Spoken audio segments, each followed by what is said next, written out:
Hello everyone, my name is Mehek. I hope you guys are fine, safe, and like always, I also hope that you guys are reading. Um, Back with the book that I finished reading. It is a fascinating read. Had it not been a Diwali long week and my sister in town, I would have finished it in 4 days straight. But yeah, thanks to the festivities and my sister in town, it got delayed. But I hope you guys had a fun week with your family and friends. Coming back to the book now, like I said, a fascinating read. The story is about this girl Addie. It starts in the year 1714 in a small town in France. Basically what she does is she ends up making a deal with the devil, as a result of which she is forgotten by everyone she meets. So she's a girl now who basically has immortality. She can live forever, she can never die, but she can also never be remembered.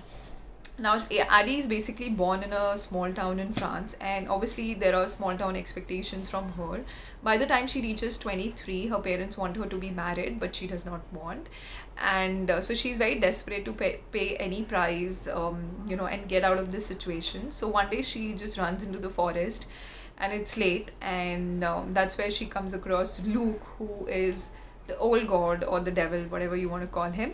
And she makes a deal with him that she wants her freedom, but the price, like I said, she pays is that as soon as she's out of sight from someone, in front of someone, people will forget her. So if, for example, if Addie walks in a room and she walks out and comes back again, people will forget about her. So she has her freedom now. She can basically travel and see the world, and no one to watch over her, and have whatever she wants, but she will never be remembered by anyone. As a result, she will never be able to have any relationship. So that's the deal that she makes out of desperateness. And Luke, who is our devil, is in the business of making deals. He basically appears suddenly in front of these desperate individuals who are going through any problems, whether they want money, happiness, peace, success, etc. And he basically makes a deal where the bargain is, at the end of the day, they surrender their soul to the devil. Now, for Addie, the only way out of this curse or this deal that she has made is that she has to surrender her soul to the devil. But because she's so stubborn and she's angry at the devil for twisting her words and making her a part of this curse, she obviously does not surrender her soul.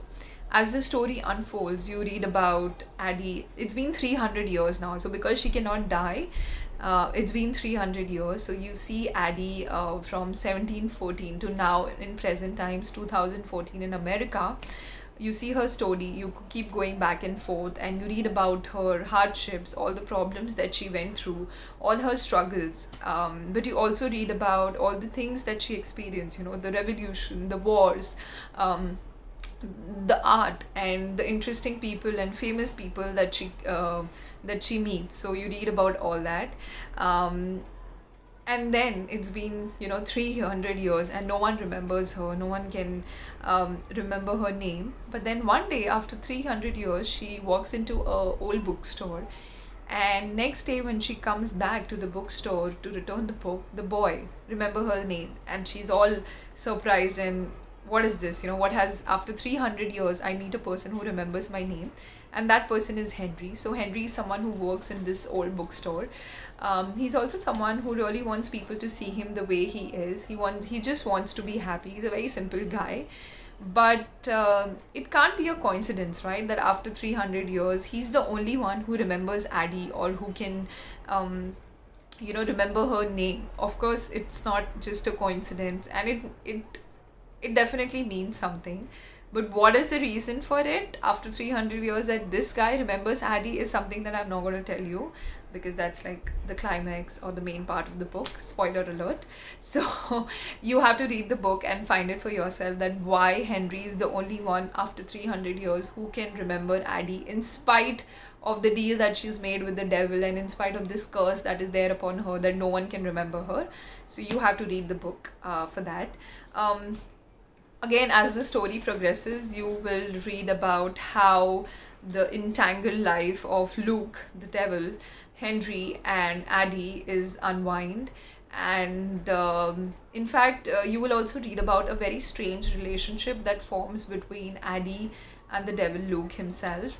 In fact, Luke is quite impressed by her stubbornness and endurance, because she just does not want to surrender her soul to him. And I think he's taken a very keen interest, particularly in Addie, and also in her misery. For me, I think as a reader, and I was reading a lot of reviews online, and people did enjoy these chapters in which Luke appeared. Obviously, he's this handsome devil, and there's this whole power dynamism going on. And those chapters in which he appeared, it was fun. It was interesting to read about their conversation. Um, so yeah, that is all about this book. The ending you have to read for yourself what happens. It's a very fascinating ending. I really like that. By the time I reached end, I'm like, okay, what is going to happen? How is she going to get out of this curse? Or what is the truth about Henry? All in all, it unfolds in a very fascinating ending, and you have to read for yourself to know that. But yeah, that's all on this book from my end. Lastly, I would just say, fascinating read. Um, there were times when I felt that the plot was repetitive, but because overall the characters and the ending was interesting for me, I think I could just overlook that fact that the plot felt repetitive, at few instances. But yeah, that was all on this really interesting read, fantasy novel. I'm going to see you guys next week with another title. Till then, take care. Bye bye.